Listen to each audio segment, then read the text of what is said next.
Good morning, everyone. Thank you, Senator Braun, Senator Gillibrand, Representative Quigley. I appreciate it very much, everything that you're doing for the ALS community. My name is Tim Tobin, and I am living with ALS, a progressive and 100% fatal disease. I'm here today in support of the Promising Pathway Act. And I have heard some criticisms of the Promising Pathway Act by the FDA and a few others, and I'm here today to address a couple of those criticisms. First, the FDA's position is that it has all the authority and flexibility that it needs to act quickly to get drug access to people who need drugs desperately. However, its current pathways are not workable for ALS. For example, the FDA frequently points to its accelerated approval pathway as a way to get drugs to people with difficult conditions. However, accelerated approval is available only where a drug is shown to have a direct clinical or shown to have a positive effect on a biomarker that is likely to predict a direct clinical benefit. And unfortunately, ALS, with very limited exceptions, does not have a biomarker that is scientifically accepted. And therefore, accelerated approval is simply not an effective pathway for this disease.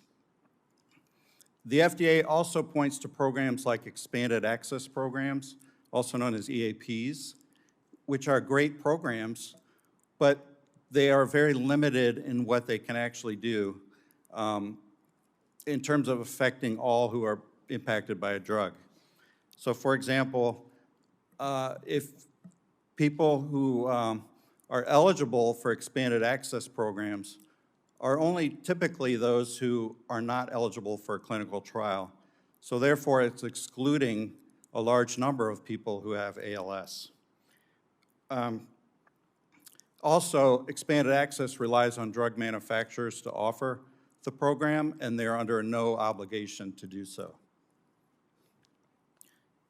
Second, some critics have said that the PPA would allow numerous drugs into the marketplace that don't work, and that's simply incorrect. The PPA is limited to very serious conditions, and it also has a approval standard that, while is intentionally is lower, it remains rigorous and based in science. So the approval is provisional only, and it's time limited. Required patient registries bolster the data that can be collected about a drug's safety and efficacy. Importantly, under the PPA, the FDA has the power to withdraw a provisionally approved drug if there are safety or efficacy issues. And most significantly, drug manufacturers are still incentivized to obtain full drug approvals, which still remain subject to the FDA's substantial evidence of efficacy standard.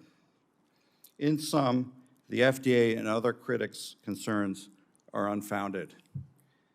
PPA is common sense legislation that will speed access to promising drugs for conditions that do not have effective treatment options. Thank you.